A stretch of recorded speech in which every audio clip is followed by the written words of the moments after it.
Démarrons l'actualité internationale au Burkina Faso. Les avocats de la famille de l'ex-président burkinabé Thomas Sankara, assassiné lors d'un putsch en 1987, ont réclamé jeudi l'extradition de Blaise Compaoré, condamné à perpétuité dans cette affaire et en exil en Côte d'Ivoire depuis 2014.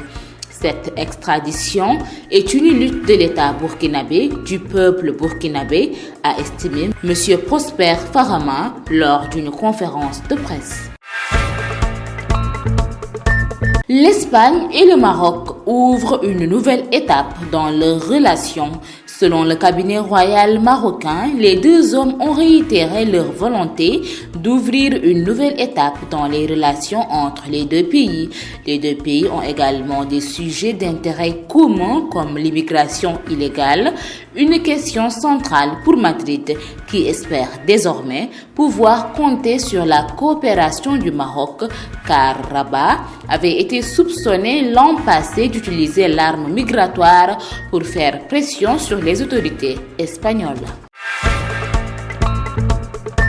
Terminons l'actualité internationale par l'Assemblée générale de l'ONU qui a écarté jeudi la Russie, accusée d'exactions en Ukraine du Conseil des droits de l'homme des Nations Unies lors d'un vote qui a recueilli 93 voix favorables et qui s'est traduit par un effritement de l'unité internationale face à Moscou. Sur les 193 pays membres de l'Assemblée générale, 24 ont voté contre la suspension de Moscou et 58 pays se sont abstenus. Mesdames et messieurs, c'en est tout pour l'actualité internationale.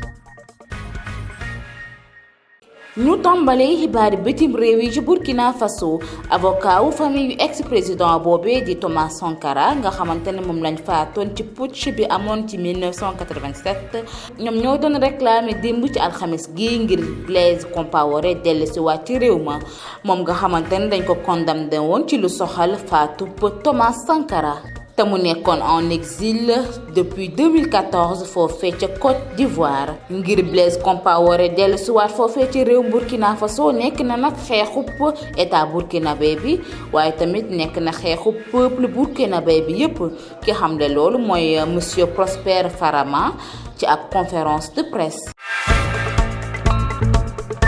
Cabinet royal marocain bi moo ngi xamle ne ni réewum Espagne ak réewum Maroc daal dinañ mbébét rattaxalaat seeni diggante ñaari réew yooyee nag dañoo am ay intérêt commun lu ci mel ni immigration illégale maanaam ñi nga xamante ne ñoom ñooy dugg ci seen réew yooyee te jaarale wuñ ko ci yoon mu nekk nag loo xamante ne réew Madrid daf ko soxal loolu te jamono ji nag jàpp na ni su lëkkaloowee ak réewum Maroc loolee dina dakk ndax jamono yu ñu génn Rabat daf doon utiliser migration boobee ngir daal di teg pression autorité espagnole yi.